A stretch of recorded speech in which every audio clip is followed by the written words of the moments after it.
नमस्कार, मैं हूं ज्योति सिंह। लगातार हम बात कर रहे हैं, अलग अलग सीटों की तस्वीरें हम आपको दिखा रहे हैं। दोपहर 1 बजे तक जो मतदान प्रतिशत आया है वो काफी उत्साहवर्धक नहीं है। अगर हम इंदौर की बात करें तो यहाँ पर सबसे कम मतदान हुआ है। बाकी उज्जैन में मतदान प्रतिशत काफी बड़ा है। सिर्फ इंदौर को छोड़ दे तो बाकी जगहों पर जो मतदान प्रतिशत है वो ठीक ठाक ही है। और जैसे जैसे वक्त बढ़ेगा आगे शाम 6 बजे तक इसमें और इजाफा होगा। धनंजय प्रताप सिंह वरिष्ठ पत्रकार हमारे साथ हैं, प्रभात त्रिपाठी राजनीतिक विश्लेषक हमारे साथ हैं। रुख हम करते हैं। प्रभात जी, आपका शुक्रिया हमसे जुड़ने के लिए, और धनंजय जी आपका भी शुक्रिया। प्रभात जी, सवाल आपसे, जिस तरीके से वोटिंग परसेंटेज को लेकर लगातार हम बात कर रहे हैं, इंदौर सीट की हम बात करें तो यहां पर एक तरफा मुकाबला है क्योंकि कांग्रेस का कोई कैंडिडेट नहीं है। नोटा का बहुत जोर शोर से प्रचार इस सीट पर किया गया। वोटिंग परसेंटेज काफी कम है। क्या इसको कहा जाए, क्या वजह सिर्फ ये है कि कांग्रेस का कैंडिडेट यहां पर नहीं है, या शाम तक इन आंकड़ों में कुछ फेरबदल हो सकता है? नहीं, देखिए ज्योति जी, निश्चित तौर पे कांग्रेस का प्रत्याशी ना होना एक कारण हो सकता है, लेकिन इंदौर के विकास के लिए, डेवलपमेंट के लिए जो काम हुआ है वो मतदाताओं के मन में है। और वहां जिस तरीके से वोटिंग हो रही है, लोगों को निकालने का प्रयास किया जा रहा है, लुभावनी चीजें की जा रही हैं। 56 आपने देखा, पूरी सारे आपके रिपोर्टर ने दिखाया। लेकिन यहाँ का एक जो चुनावी परिदृश्य पूरी तरीके से मैं कह सकता हूं कि शंकर लालवानी जी के पक्ष में बनता हुआ दिखाई दे रहा है, क्योंकि जिस तरीके से उन्होंने पिछले बार एक बड़ी जीत हासिल की थी। और यहाँ पे देखिए, जब भी चुनाव होता है तो राष्ट्रीय लेवल पे जो एक भारतीय जनता पार्टी का एक करिश्माई नेतृत्व है, काम है, और विकास के जो का रोडमैप है वो बहुत महत्वपूर्ण है। और जिस तरीके से इंदौर शहर पूरे देश और दुनिया में जाना जाता है और उसकी पहचान है, उसका भी एक बहुत बड़ा एक असर, और जो पार्टी सरकार काम कर रही है उस पर एक जाता है। और कांग्रेस ने लड़ाई पहले ही अपनी हार ली। उनका कांति बम, भले अंदरूनी गुटबाजी या कांग्रेस, देखिए सबसे बड़ी चीज ज्योति समझना होगा कि मध्य प्रदेश की राजनीति में कांग्रेस कहां खड़ी है। क्योंकि कांग्रेस के अंदर जो गुटबाजी थी, पिछले विधानसभा चुनाव में आपने देखा किस तरीके से दो बड़े नेता दिग्विजय सिंह और कमलनाथ अपने बेटों को लॉन्च करने के लिए, उनको विधायक या सांसद बनाने के लिए लड़ाई लड़ रहे थे। तो ऐसी स्थिति में कांग्रेस अगर ये कहे कि कोई बड़ा परिवर्तन करने मध्य प्रदेश में जा रही है, मुझे नहीं ऐसा लगता है। एक हिंदी पट्टी में एक भारतीय जनता पार्टी की अग्नि परीक्षा इसलिए भी है कि उनको 28 सीटें अपनी रिटेन करनी है, छिंदवाड़ा सीट उनको जीतनी है। तो ऐसी स्थिति में चुनाव डेवलपमेंट और बड़े मुद्दे के आधार पे इंदौर में हो रहा है। शंकर लालवानी बहुत मजबूत प्रत्याशी हैं, एक तरफा मुकाबला भी माना जा सकता है। काफी स्ट्रॉन्ग कैंडिडेट है और एक तरफा मुकाबला ये माना जा सकता है। हमारे साथ धनंजय कुमार भी हैं, सीनियर जर्नलिस्ट हैं। धनंजय जी, सवाल आपसे ये, जिस तरीके से लगातार हम बात कर रहे हैं, अगर हम एमपी की जिन 8 सीटों पर जो आज वोट पड़ रहे हैं, इन 8 सीटों की बात करें तो 72% आबादी यहाँ पर मुस्लिम है। इंदौर और उज्जैन संभाग भी सबसे ज्यादा मुस्लिम है। कितने बड़ी निर्णायक भूमिका मुस्लिम आबादी निभाएगी इन चौथे चरण के इलेक्शन में?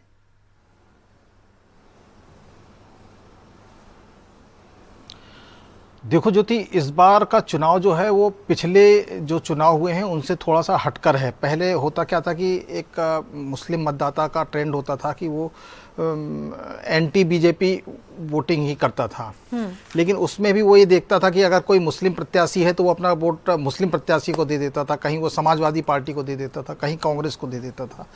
लेकिन इस पिछले 3 चरणों में जो देखने में आया है, और ख़ासतौर से जो उसके मुस्लिम वर्ग के ओपिनियन लीडर होते हैं, उन लोगों का जो रुझान देखने में आया है, उनने इस बार तय किया है कि मुस्लिम मतदाता उसी प्रत्याशी को वोट दे जो भाजपा को हराने की स्थिति में हो। यानी अगर कांग्रेस का कैंडिडेट माने मजबूत है और अगर वो भाजपा को हराने की स्थिति में दिख रहा है तो वो हिंदू को भी वोट देने के लिए इस बार उनका रुझान दिख रहा है। तो इसलिए मेरे को लगता है कि मुस्लिम मतदाताओं का मत वैसे भी भारतीय जनता पार्टी कितने भी प्रयास कर ले, लेकिन उसको बहुत कम मिल पाता है, और इस चुनाव में मुझे लगता है कि और भी नहीं मिल पाएगा। बने रहिएगा धनंजय जी आप हमारे साथ। हम आपके पास फिर से लौटेंगे बातचीत के लिए। तो लगातार हम बात कर रहे हैं, हमारे साथ जो खास मेहमान जुड़े हुए हैं वो हमें बता रहे हैं किस तरीके से सियासी समीकरण है, किस तरीके से कौन सी जाति प्रभावित कर सकती है, कौन सी नहीं। तो लोकसभा चुनाव के चौथे चरण में हम तस्वीरें आपको अलग अलग जगहों से दिखा रहे हैं। खंडवा से एक अच्छी तस्वीर आपको दिखाते हैं। एक तरफ कुछ लोग वोट करने के लिए घरों से बाहर नहीं निकल रहे हैं, वहीं कनाडा से एक एनआरआई दंपत्ति लंबा सफर तय कर वोट डालने के लिए पहुंचा है। इतना ही नहीं, दंपत्ति ने मुंबई में रह रहे अपने बेटे बहू को भी बुरहानपुर आकर अपना वोट डालने के लिए प्रेरित किया। उम्मीद जताई कि उनका चुना हुआ जो कैंडिडेट है वो खंडवा का विकास करेगा, केंद्र में एक मजबूत सरकार होगी। 3 माह पूर्व कनाडा गया था और कलेक्टर महोदय की बार-बार अपील और उनसे प्रभावित होकर मैंने मेरे बच्चे को बोला मुझे लोकतंत्र को मजबूत करना है, मुझे अब इंडिया जाना है। मैं वोट डालने इंडिया आया, इसलिए पूरे परिवार के साथ आया। और मेरे छोटे बेटा बेटी बहू मुंबई में थे, ये भी वोट डालने स्पेशली आए हैं। और अब खबर धार से, जहां कांग्रेस प्रत्याशी ने अपने गांव में पहुंचकर मतदान किया। आपको बता दें, मतदाताओं में मतदान को लेकर खासा उत्साह देखा जा रहा है। बुजुर्ग मतदाता के साथ ही युवा, महिला सब मतदान करने के लिए पहुंच रहे हैं मतदान केंद्रों पर। कांग्रेस प्रत्याशी राधे श्याम मुवेल ने अपने गृहग्राम अमलाठा में मतदान किया।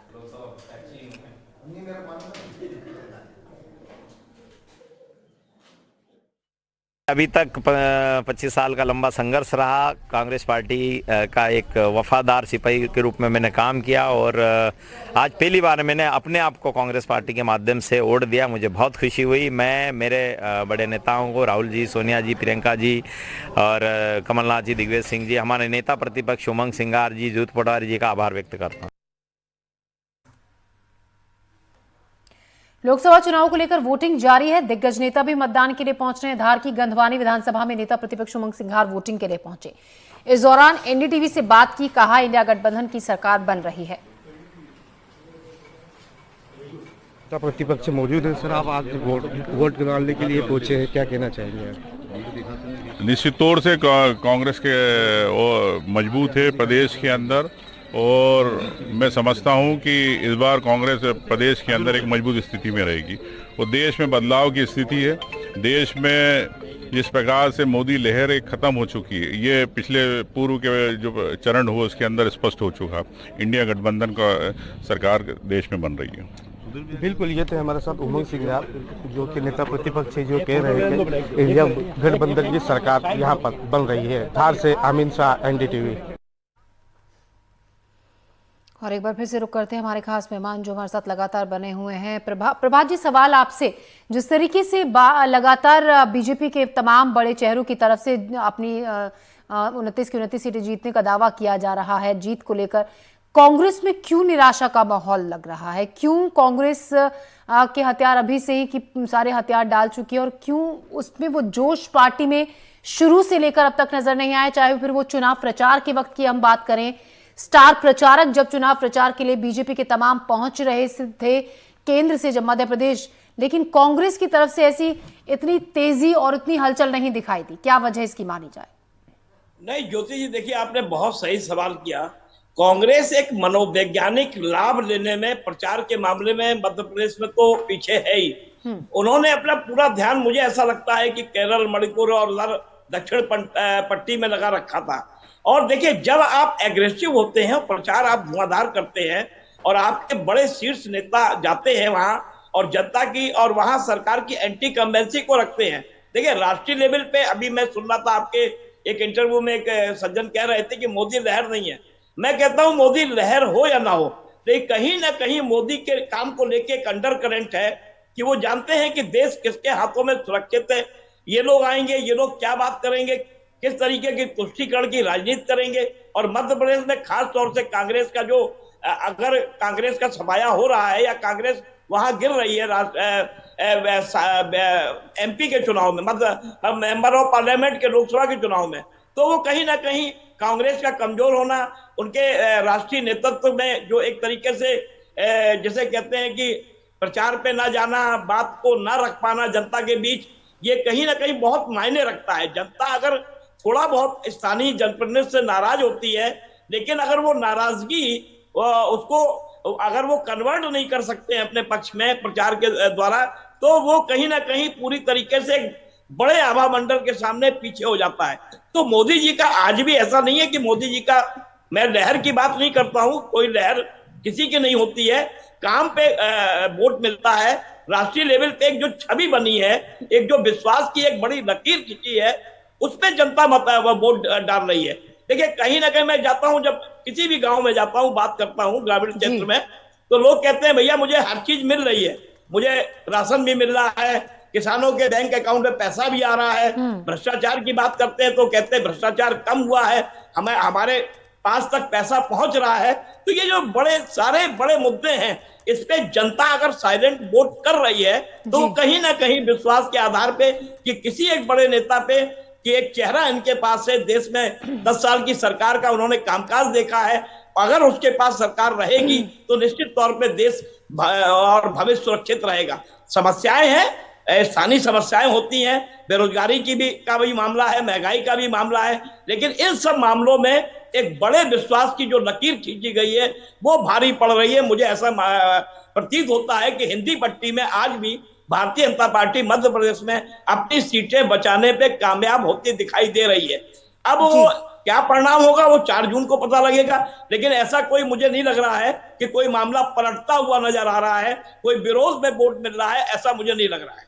जी बिल्कुल, 4 जून को असली तस्वीर सामने आएगी। प्रभात जी आप कह रहे हैं जिस तरीके से, धनंजय जी आपसे सवाल, प्रभात जी ने जिस तरीके से कहा एक भरोसा होता है, जिस भरोसे पर जो आम जनता होती है वो अपना नेता चुनती है, वोट देती है, लेकिन अगर उस भरोसे की हम बात करें, जिस तरीके से अभी चुनाव से पहले जो दल बदल का दौर शुरू होता है, भरोसा अपनी पार्टी पर लोगों को होता है, उन नेताओं पर होता है, लेकिन वही नेता अपने हित के लिए जब ऐन मौके पर जब पार्टी को जरूरत होती है उस वक्त जब दूसरी पार्टी में चला जाता है तो वो भरोसा टूट जाता है। जैसा कि अभी हमने देख भी रहे हैं कि कांग्रेस आधी हो गई लगभग, और जो वो अहम चेहरे जिनके बलबूते चुनाव लड़ने का सोच रही थी वो अहम चेहरे ही ऐन मौके पर बीजेपी में शिफ्ट हो गए। अब इसको किस तरीके से देखा जाए?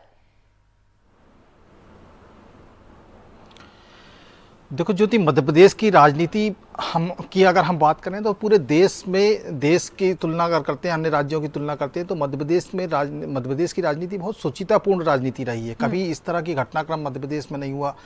लेकिन पिछले कुछ चुनावों के दौरान हम देखते हैं कि आप पता पड़ा फलाने को टिकट मिली और उसने टिकट सरेंडर करी और जाकर के प्रतिपक्ष दूसरे दल से टिकट लेकर के चुनाव लड़ लिया। अब इसी चुनाव में हम देखें तो देखिए, अक्षय क्रांति बम ने इंदौर में अपना नामांकन वापस लिया। आप ये देखिए, खजुराहो सीट में एक समाजवादी पार्टी की प्रत्याशी जो पहले खुद विधायक रह चुकी है, वो नामांकन पत्र में जो है वो हस्ताक्षर करना भूल जाती है। ये जो छोटे छोटे घटनाक्रम हैं, आपको ऐसा लगता है कि ये कोई मतलब अचानक हो जाएंगे? ऐसा तो नहीं है, या बिना किसी साजिश में नहीं होंगे। इसका मतलब ये है कि कहीं ना कहीं कोई एक मिला जुला खेल चल रहा था, और उसमें जब ऐसे खेल चलते हैं तो उसके पीछे कहीं ना कहीं शुभ लाभ का एक मामला बहुत बढ़ जाता है, शुभ लाभ की संभावना बहुत बढ़ जाती है, आशंका बढ़ जाती है, हम कहेंगे तो चलेगा। और यही कारण है कि ये जो दल बदल है उसके पीछे मुझे शुभ लाभ की भी गंध बहुत आ रही है। हालांकि ये ऐसे लोग जो है वो जनता का भरोसा खो देते हैं और चुनाव को भी नीरस कर देते हैं। खजुराहो में देखिए कि कितना ताकत लगाने के बाद वहाँ भाजपा ने पूरी तरफ से प्रयास किया कि मतदान बढ़े करके, तब जाकर के मतदान वहाँ थोड़ा बहुत अच्छी स्थिति में आ पाया है। आज अपन इंदौर की बात करें तो देखिए, सुबह से अभी 1 बजे तक के अपन जो मतदान का प्रतिशत देखते हैं तो ओवरऑल मध्य प्रदेश में 48.52% मतदान हो गया है, लेकिन इंदौर में 38% चल रहा था। आप देखिए, देवास में 52% क्रॉस कर गया है, धार में 51 क्रॉस कर गया है, इंदौर में 13% पीछे चल रहा है। तो ये इस तरह की जो दल बदल की घटना है वो चुनाव को भी नीरस बना देती है, उसका असर निश्चित तौर पे मतदान पर भी पड़ता है। आज इंदौर में जो मतदान कम हो रहा है उसके पीछे भी यही एक बड़ी वजह है कि राजनीतिक दल जो है वो जनता का भरोसा खोते जा रहे हैं ऐसे माहौल के कारण। बिल्कुल, राजनीतिक दलों में कितना भरोसा है आम जनता का, और ये दिख भी रहा है, और आने वाले कुछ दिनों में ये तस्वीर साफ होगी भी। बने रहेगा धनंजय जी आप भी हमारे साथ, और प्रभात जी आप भी। हम अपने दर्शकों को रतलाम से भी कुछ तस्वीरें दिखा देते हैं। रतलाम में निष्पक्ष मतदान को लेकर सुरक्षा के कड़े इंतजाम किए गए। सुरक्षा का जायजा लेने एसएसपी रतलाम राहुल कुमार लोढ़ा मौके पर पहुंची, जहां राहुल कुमार लोढ़ा ने मतदान केंद्र की सुरक्षा का जायजा लिया। आइए देखते हैं। हमारे साथ बात करने के लिए हम खुद मौजूद हैं एसएसपी रतलाम राहुल कुमार लोढ़ा साहब। सर, कितनी सुरक्षा है, कितना बल है? सबसे पहले तो पूरे रतलाम जिले के अंदर 1297 पोलिंग बूथ है, जिसमें लगभग 4000 के आसपास पूरा फोर्स जो है वो काम कर रहा है, जिसके अंदर पोलिंग बूथ पे भी फोर्स लगा हुआ है, 310 क्रिटिकल पोलिंग बूथ है, उसके अंदर मैक्सिमम सारे पोलिंग बूथ एक तो सीसीटीवी कैमरे से कवर्ड है, वेबकास्टिंग हो रही है, और मैक्सिमम जो संवेदनशील पोलिंग बूथ है उसमें सीएपीएफ का हाफ सेक्शन का फोर्स लगा हुआ है। नाकाबंदी में फोर्स है और बाकी 113 सेक्टर मोबाइल जो है वो लगातार राउंड द क्लॉक भ्रमण कर रही है, ताकि सभी लोग जो है वो इत्मीनान से अपना वोटिंग कर सकें। कुछ संवेदनशील भी हैं, कुछ अति संवेदनशील भी जो है वो पोलिंग बूथ है, उसको लेकर के क्या है? जो संवेदनशील अति संवेदनशील पोलिंग बूथ है, जैसे कि मैंने कहा कि 310 में से अति संवेदनशील पोलिंग बूथ पे हाफ सेक्शन का जो सशस्त्र गार्ड होता है, बीएसएफ का और सीएपीएफ का, वो गार्ड लगाया हुआ है। और बाकी सभी पोलिंग बूथ को हम लोगों ने सीसीटीवी कैमरे से कवर किया है। जो क्रिटिकल पोलिंग बूथ है वहाँ पर हम लोगों ने सेक्टर मोबाइल जो होती है, जो एक सेक्टर मोबाइल के पास में 8-8, 10-10 पोलिंग बूथ है, तो जो क्रिटिकल पोलिंग बूथ है वहाँ पर हम लोगों ने उसका एरिया कम करके उसको ज़्यादा सेक्टर मोबाइल जो है वो उस एरिया में रखी हुई है, ताकि प्रॉपर पोलिंग जो है वो हम लोग इंश्योर कर सकें। शाम को जो है तमाम जिले भर से जो है ईवीएम मशीनें आएंगी, तो उनकी सुरक्षा के लिए क्या? जो ईवीएम मशीन्स आएगी, एक तो साथ में जो पुलिस फोर्स रहेगा पोलिंग बूथ का, वो उस व्हीकल में रहेगा। उसी के साथ साथ सभी सेक्टर मोबाइल जो है उन लोगों की जिम्मेदारी रहेगी कि उनको एस्कॉर्ट करते हुए जो है पोलिंग बूथ पे जो जहाँ पे स्ट्रांग रूम है वहाँ तक लेके आए। स्ट्रांग रूम पे पहले ही एक आदेश निकाला जा चुका है, जिसके अंदर 3 लेयर में सुरक्षा व्यवस्था रहेगी, जिसके अंदर सबसे अंदर बीएसएफ का 28 लोगों का एक पूरा के पूरा सशस्त्र गार्ड उसकी सुरक्षा करेगा। उसके बाद में एसएएफ का गार्ड जो है वो सेकंड सुरक्षा चक्र रहेगा उसका, और तीसरा सुरक्षा चक्र जो है वो डिस्ट्रिक्ट पुलिस फोर्स का रहेगा। वो रात में जैसे ही पोलिंग बूथ में स्ट्रांग रूम में ईवीएम आ जाएगी, उसके बाद में ये कार्य करना शुरू कर देंगे। तो ये तो हम सुरक्षा व्यवस्था आपको दिखा रहे थे। रुक कर लेते हैं अपने मेहमान का। प्रभात त्रिपाठी हमारे साथ लगातार बने हुए हैं, धनंजय जी भी बने हुए हैं। प्रभात जी, सवाल आपसे, 2019 चुनाव की अगर हम बात करें, एक खास रणनीति के तहत बीजेपी ने वो लड़ाई लड़ी जिससे 29 में से 28 सीटें उसके खाते में गई। एक छिंदवाड़ा वो रह गई थी जो कि उसके हिस्से से निकल गई। लेकिन इस बार अगर हम देखें, बीजेपी की जो कवायद रही वो एक किस सीट पर पूरे तमाम गुणागणित पार्टी ने लगा दिए, और इस तरीके से इस बार कोशिश की गई कि वो सीट भी किसी तरीके से उसके हाथ से ना निकल पाए। तो क्या आप देखते हैं जो माहौल इस बार बना था छिंदवाड़ा सीट को लेकर, यहां से कैंडिडेट्स की दल बदल को लेकर, उसको लेकर क्या कहते हैं तस्वीर? क्या वो क्रम 2019 वाला फिर से पार्टी दोहरा पाएगी, या कुछ सीटें कांग्रेस इस बार निकालने में कामयाब रहेगी? देखिए ज्योति जी, इसको इस तरीके से मैं देखता हूं कि जिस तरीके से छिंदवाड़ा एक बड़ी सीट थी, और छिंदवाड़ा में अब कमलनाथ के पुत्र वहां से चुनाव लड़ रहे हैं, और आपको याद होगा जब शिवराज सिंह चौहान को मुख्यमंत्री पद से हटाया गया तो छिंदवाड़ा में कैंप किया उन्होंने, और उन्होंने अपने राष्ट्रीय नेतृत्व को ये बताने का प्रयास किया कि मैं यहाँ से तभी जाऊंगा जब छिंदवाड़ा सीट भी भारतीय जनता पार्टी की झोली में डाल दूंगा। लेकिन अब वो चुनाव लड़ रहे हैं, खुद मेंबर ऑफ पार्लियामेंट का केंद्र की राजनीति में उनको ले जाने का प्रयास किया रहा, और नया एक युवा नेतृत्व परिवर्तन हुआ। और देखिए, भारतीय जनता पार्टी के जो थिंक टैंक हैं, वो जो रणनीतिकार हैं, वो निश्चित तौर पे 1 by 1 सीट पूरा माइक्रो लेवल, बूथ लेवल पे वो अपना एक मैनेजमेंट देखते हैं। ऐसी स्थिति में भारतीय जनता पार्टी के पास एक बड़ी अग्नि परीक्षा थी कि भाई 28 सीट आपको वापस लानी है 2024 में।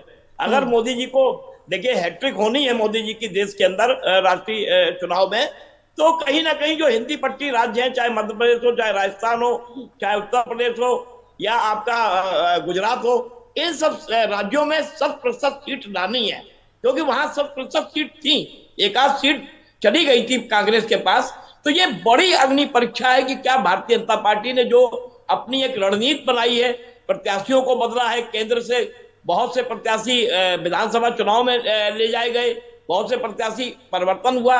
तो ऐसी स्थिति में अब उनका जो दांव था वो दांव उन्होंने खेला है, और बचाने का पूरा किला जो अपना है प्रयास किया है। लेकिन मतदाता का आखिर मन में क्या है, क्योंकि देखिए मतदाता जो है हर समय अपनी एक, क्योंकि अब पढ़ा लिखा मतदाता है, फर्स्ट टाइम वोटर्स भी आए हैं, युवा वोटर्स भी हैं, क्षेत्र की जो समस्याएं हैं उस पर भी नजर है, राष्ट्रीय लेवल पे भी नजर है। तो ये जो बड़ा एक चुनाव है मध्य प्रदेश का, ये निश्चित तौर पे ये दिशा तय करेगा कि क्या राजस्थान, मध्य प्रदेश, गुजरात, या जो राज्य हैं जहां पे भारतीय जनता पार्टी ने अपनी 100% उपस्थित दर्ज कराई थी। क्या वो सीटें वापस हो रही हैं, या यहाँ से जो 7-8 सीटों का नुकसान होगा इन 3 राज्यों में वो दक्षिण से पूरा किया जाएगा? तो ये सारी अटकलें अभी 4 जून तक ईवीएम में कैद वोटिंग के बाद लगती रहेंगी। लेकिन मुझे ऐसा लगता है कि मध्य प्रदेश में भारतीय जनता पार्टी अपनी सीटें बचाने में कामयाब रहेगी और छिंदवाड़ा सीट पे भी नेक टू नेक फाइट होगी। हो सकता है छिंदवाड़ा सीट भी भारतीय जनता पार्टी के झोली में आ जाए। चलिए, बहरहाल ये तो पता 4 जून को चलेगा कि क्या इस बार तस्वीर रहती है प्रभा जी की छिंदवाड़ा सीट बीजेपी के हाथ आती है या फिर कांग्रेस की। पुराना गढ़ ये कांग्रेस का रहा है छिंदवाड़ा सीट। धनंजय जी, आपसे सवाल, देखिए कांग्रेस पार्टी को लेकर लगातार बातचीत हम कर रहे हैं, मैं जानना चाह रही हूँ और आप भी उसकी व्याख्या से जवाब दे भी रहे हैं पूरा विस्तार से। सबसे पुरानी पार्टी कांग्रेस पार्टी है और अभी कुछ देर पहले एक मेहमान हमसे जुड़े थे, उन्होंने जब मैंने सवाल पूछा था तो उन्होंने कहा था बुजुर्ग पार्टी है, ये सबसे पुरानी पार्टी है। इसमें अगर ये कहा जाए कि एक्सपीरियंस की कमी है, रणनीतिकारों की कमी है, तो ये गलत होगा, क्योंकि दूसरी पार्टी में जो आज पार्टी को बढ़ा रहे हैं आगे, जो पार्टी की रणनीति तैयार कर रहे हैं, कहीं ना कहीं यहीं से छिटके हुए वो चेहरे हैं। ऐसे में आप क्या लगता है कि कांग्रेस क्यों शुरू से लेकर ही इतनी ढीली पड़ी रही? कहां उसको रफ्तार जहां चाहिए थी वहां तक पार्टी ने उतनी तेजी नहीं दिखाई? वजह इसकी क्या मानी जाए? क्या पहले से ही हथियार गिरा दिए थे कांग्रेस ने ये सोचकर कि जो तस्वीर दिख रही है उसमें लग नहीं रहा है कि हम आगे आएंगे?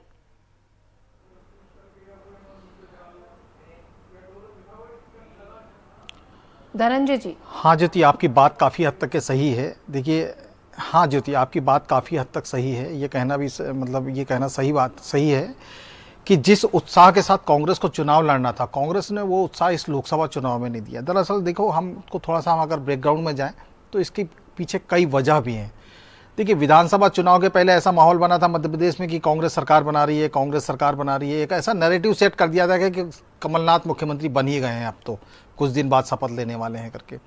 और उसके बाद ऐसी मुँह की खाई कांग्रेस ने कि चारों खाने चित हो गई, 163 विधायक लेकर के भाजपा की सरकार यहाँ बन गई। उसके बाद क्या हुआ घटनाक्रम, मध्य प्रदेश कांग्रेस के अध्यक्ष थे कमलनाथ, उनको अचानक हटा करके जीतू पटवारी को कमान सौंप दी गई। तो एक वो जो एकदम से लीडरशिप में चेंज आया, जो कमलनाथ पिछले दिग्विजय सिंह हो या कमलनाथ हो, इनके नेतृत्व में जो पिछले 40-45 साल से कांग्रेस चली आ रही थी, और वो एकदम से लीडरशिप नए हाथों में, जीतू पटवारी के हाथों में आ गई। तो ये गैप अप लीडरशिप जो था वो भी एक बड़ा कारण था कांग्रेस में कि वो उत्साह बरकरार नहीं रहा। फिर तीसरी चीज़ आप देखिए, चाहे दल बदल हो या उत्साह में कमी हो, इसकी दो वजह, एक वजह और ये है कि जो कांग्रेस के नेता और कार्यकर्ता थे जिनका कमलनाथ के साथ भरोसा था, उनकी पटरी जीतू पटवारी के साथ नहीं बैठ पाई। उसकी खामियाजा टिकट वितरण में देखने को मिला। उसके बाद हम सबसे महत्वपूर्ण बात करेंगे कि देखिए, भाजपा का संगठन अगर हम देखते हैं तो भाजपा का कैडर बेस्ड संगठन है, उसका कार्यकर्ता सर्वोपरि है। और कार्यकर्ता ही चुनाव हरवाता है और कार्यकर्ता ही चुनाव जितवाता है, कार्यकर्ता ही मतदान करवाता है, कार्यकर्ता ही मतदान बढ़वाता है। और वो कार्यकर्ता कांग्रेस का, बीजेपी का एकदम ट्रेंड कार्यकर्ता होता है। अब दूसरी तरफ कांग्रेस को देख लीजिए, कांग्रेस का संगठन कार्यकर्ता बेस्ड संगठन नहीं है, कांग्रेस का संगठन नेता बेस्ड संगठन है। वहाँ नेता ज़्यादा है, कार्यकर्ता कम है।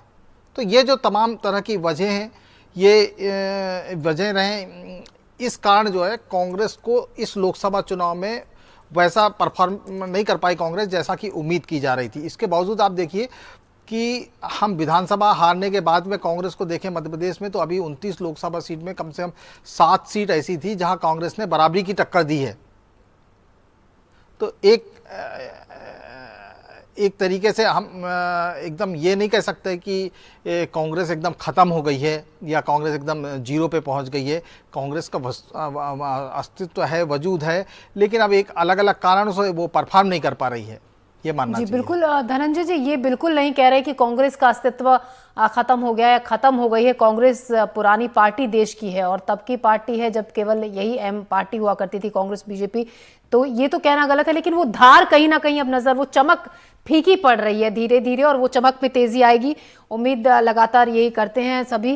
और जो कार्यकर्ता हैं, जिस तरीके से हम देख रहे हैं, जो ग्राउंड रिपोर्ट में जो कार्यकर्ता हैं वो कह रहे हैं कि कहते हैं कि बहुत कुछ बदला है पार्टी में, और अब आगे आने वाले दिनों में क्या तस्वीर पार्टी की निकलकर सामने आती है वो देखने वाली बात होगी। धनंजय जी, तमाम सवालों के जवाब दिए और बहुत बेहतरीन तरीके से आपने और प्रभात जी ने हमें बहुत सारी चीजें समझाई, बताया कि क्या गुणागणित बनता है आने वाले वक्त में इन तमाम सीटों पर मध्य प्रदेश की राजनीति में। आपका शुक्रिया हमसे जुड़ने के लिए, बातचीत के लिए। और फिलहाल हम ले रहे हैं एक छोटा सा ब्रेक के बाद भी आगे खबरों का सिलसिला जारी रहेगा।